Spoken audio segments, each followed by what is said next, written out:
guys, welcome back to another video. It's a girl Sarah again. So in today's video I'm going to be sharing with you major differences between South Africa and DRC Congo part 2. So if you haven't watched part 1 yet, please go check it out. You'll be seeing it popping up somewhere here and on the description down below, so please go check it out. So on my previous video guys, I shared with you quite a few things that you'll find in South Africa and you're not gonna find it in DRC Congo, and the things that you'll find in DRC Congo, that is a little bit different from what you will see here in South Africa. So these few things that I shared with you guys on my previous video, that's what makes these two countries different. So if you want to visit South Africa or DRC Congo in the future, please watch that video. It's going to help you to prepare yourself so that when you come in these two countries, you must not be shocked. Okay, so in today's video I'm going to go a little bit deeper about the major differences that you'll find in these two countries. So without wasting your time guys, if it's the first time watching my video and you like what you've seen so far, please don't be rude, subscribe to the channel, join the family. After doing so, leave it on the comment down below, stay subscribed for me to give you a warm welcome to the family and just thanking you for choosing to be part of this beautiful family. And please don't forget to give this video a thumbs up because it's really helped with the YouTube algorithm and it's also help for other people to find the video. So please help your sister for other people to find the video just by clicking that like button. So without wasting your time guys, let's go to the reason why you clicked this videos. So before going further, let me introduce myself. I'm being rude, you know. Let me just introduce myself first. My name is Sarah. For those who don't know me, I am a Congolese. I live here in South Africa. It's been quite some time since I moved here, and even though I've been in this country for like so long, I still make sure that I know what's happening in my country, you know, the updates and all that, because at the end of the day guys, I am a Congolese. No matter where I go, what I do or whatever, I'm always gonna be a Congolese, because being a Congolese is in my blood. Like, that's who I am. Okay, so that's a bit of that. So let's go to the video. So let's start with the beauty of these two countries. So let's start with Congo side because, you know, I am a Congolese. Let's start with my side first. So when you go to Congo, in DRC Congo, the country is beautiful, the country is rich, the country is just everything. So in DRC Congo, there are some places when you go, the places are like very over the top. It's very beautiful, and you will ask yourself like, am I still in DRC Congo with these places? Because it's just so unbelievable. That's how beautiful some places are. And there are also some places when you go there, you like, what's going on, like what's happening, you know. So that's a bit of that, and that's like kind of normal. Every countries where you go, you will see some places are like just over the top, and there are some also places where it's like, it's kind of like poor type of an area. It's exactly the same in DRC Congo as well. So that's a bit of that. But if you have to like check the percentages, the places that are like over the top, it's like 30%, and the places that are like what's going on, it's like, you know, 70% of it. So when you come here in South Africa is like, it's so beautiful. Like, it's beautiful. You will see their roads are perfect, like the buildings and everything. It's just like perfect when you come in South Africa. Okay, maybe perfect is a big word, but South Africa is it's a very beautiful country. And there are also some places when you go there, you're like, is this America? Like, this is just over the top. And there are also some places when you go in South Africa, it's like, hey, like, what's going on, you know, just like in DRC Congo. But the only difference here in South Africa is that most of the places look the same, you know, they kind of look the same. And what I also love here in South Africa is that if in Witbank, for example, you will see McDonald's, you'll see KFC, you'll see Shoprite, Pick and Pays. Every single stores that you will see here, you're also gonna see it there in every single provinces. Yes, they can miss maybe one store here and there, but the basics, the most of the stores, you will see it almost everywhere. But in DRC Congo, let's start with the shops. You will see, example, Shoprite. You only gonna see Shoprite in like specific areas, you know. Even in the capital, you're not gonna see Shoprite like almost everywhere. No, it's just like in the specific areas and all those type of things. And it's not like in every single province. I don't think it's almost everywhere. It's only like in the capital That's what I heard. So that's a bit of that. Compared to here, you will see the shops and almost like everywhere. So that's a bit of yeah, that's a bit of that. Let's go to the general stuff. For example, calling the police and all those type of things. India's Congo, guys, it's a little bit different. It's a little bit different. To be honest with you guys, when I was in DRC Congo, I didn't even know the police number. You know, like I didn't even know if I have a problem, which number should I call that is for the police, you know. I don't even know until today. I don't even know if people have police numbers for them to call them. The only thing that I know in DRC Congo, if you have a problem and you want the police to come, you have to find your nearest police station for you to, and then you just like run there, call them, and then they'll come with you. That's the only thing that I know. I don't know if it has changed, but I'm not quite sure. So but here in South Africa, like you'll be seeing police cars passing like almost after 5 minutes. You will see them passing, and you will see their numbers that they like. If you have a problem, you can call them anytime. Of course, maybe they're not gonna like show up on time when you're calling them, but at least you have a number that you are going to call in case something is happening or whatever. You know what I'm trying to say? And the next thing is transportation. I even shared this on my previous video. When it comes to transportation, it's a little bit different when it's DRC Congo and here in South Africa. Let's start with South Africa here. Here in South Africa, when you want to get your taxi wherever you are, like it's so easy for you to get a taxi because taxis even goes through the street, like a residential area. You will see a taxi will be passing and they will be hooting. You can just like come out of your door and stand that the taxi will come and get you there. If the taxi doesn't like really pass at your street, but you're not gonna walk pretty far for you to get a taxi. That's the very like amazing part of it. And another thing, if you have to go to the taxi rank for you to get a specific taxi wherever you're going, if you are late and there are quite a few people who came before you, you will follow the queue. Like you will stand by the queue and wait for your turn, and when the taxis will come, those who came first will go inside first and get the space first.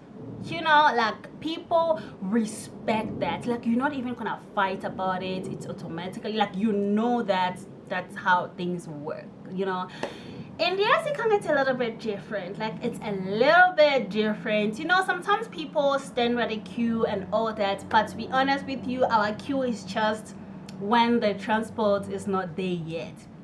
You know, people were just like standing there and they know each other, like I came first, I came before this one, and this one came after me, and you just know it by like looking around and you know all that. And people can also like just try to create a queue, but it's not gonna be like a respectful queue type of, but people will be just standing there. Once the taxi arrives, girl, we're not even gonna care who came first, who came last, who came after who. People will be jumping in the taxi like, hey, I'm telling you, people will be jumping in the like at the windows, especially when they're like very late and there's a lot of people waiting for the taxi and there are not much taxis coming. The taxi that will come, trust me, people will die for it. Like they will really die for it. As long as my head, my everything is just inside the taxi, that's all matters. I don't know if I'm gonna sit down or stand up or anything. As long as I'm inside, that's all matters. That's a little bit about DRC Congo. And another thing also in DRC Congo, when the taxis are like passing, there will be someone who will be standing by the door. When the taxi is like moving, that person will be like calling the name of the area where that taxi is going. So someone will be calling, let's say it's going to Gombe, they will be shouting like Gombe, Gombe, Gombe, Gombe, 3 people, Gombe 2, Gombe 1, just like that. Here in South Africa, there's no one standing by the door. Like there's no one standing there. You just gonna see, when you see a taxi, just make signs. Like if you're going, just make signs. Either it's down or up, or I don't know. There are like signs for you to go to a specific area, and everybody knows that when you make that sign, you will see if the taxi is going to that place, you're just gonna see them standing, and you go inside, and that's about it. So yeah, that's a bit of that when it comes to transportation here in South Africa and in DRC Congo. So the next one is the languages that they teach at school. So here in South Africa, they teach in English most of these subjects. And another thing, here in South Africa, you have your home language as a subject. So if you are Zulu, you can choose Zulu as your as your subject, like home language subject. If you are a Pedi, a Xhosa, you can choose your home language as a subject. In DRC Congo, we don't have such, like I speak Lingala at home, and then I have a subject that, like, they'll be teaching me Lingala at school. I don't know, like, it's just, to us, it doesn't really make sense, because I already speak that language. I'm going to school to learn something new, something that I don't know.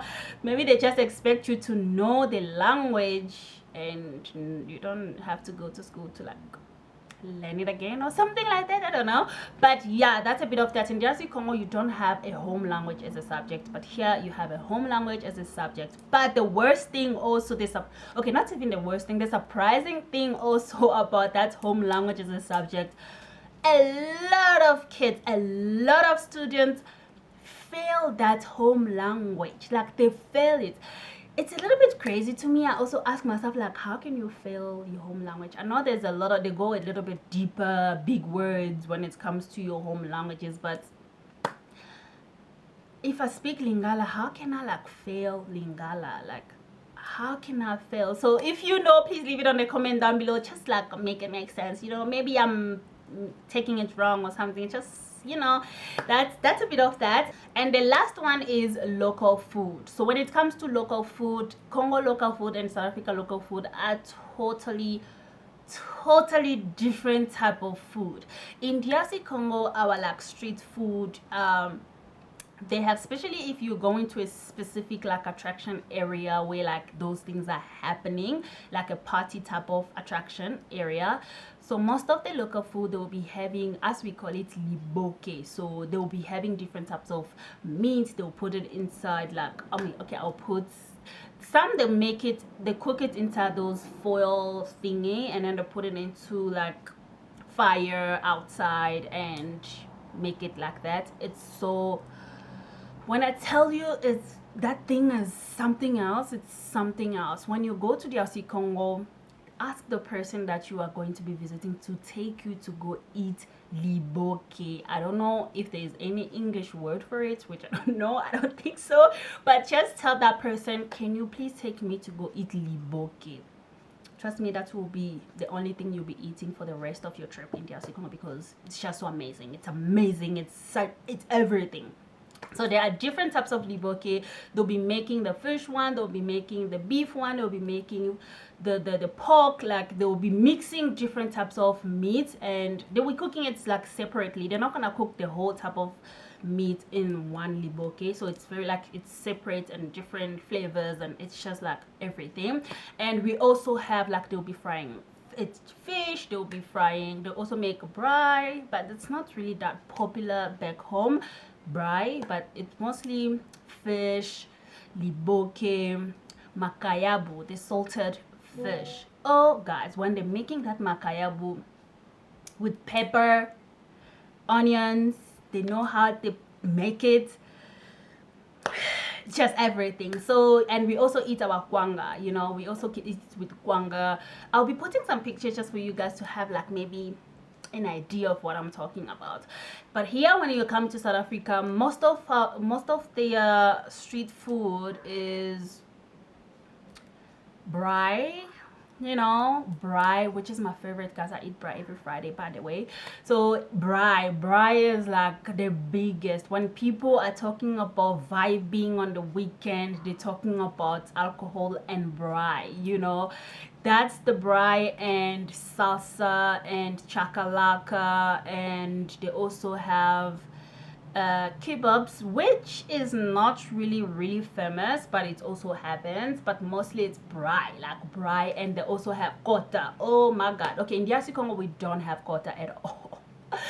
First time eating kota, it was here in South Africa. They have kota, they have bani chow. In DRC Congo, we don't have bani chow. Like, it's just bread and they put sauce, mint and whatever sauce that they're cooking. It's so amazing. First time I ate panichao, I was a fan, and I ate it at school. I was just a fan, you know. I loved it. And yeah, that's kind of street food that they have here, and quite a other things that they braai, but it's mostly anything that they want to make. It's just like braai type of food, you know. So when it comes to DRC Congo food, the street ones, the whatever food, it's just totally different from South Africa, because in DRC Congo we have so many different types of food, and here they have, but it's a little bit limited, you know what I'm trying to say. So yeah guys, that's a little bit of that when it comes to DRC Congo and South Africa. So thank you so much for watching my video. I hope you enjoyed it. I hope you learned something from these two countries. So please don't forget to subscribe, like and comment, and if you have any question, leave it on the comment down below. I'll be very happy to answer you or maybe make a video out of it. Okay, so thank you so much for watching the video, and I will see you guys on my next video.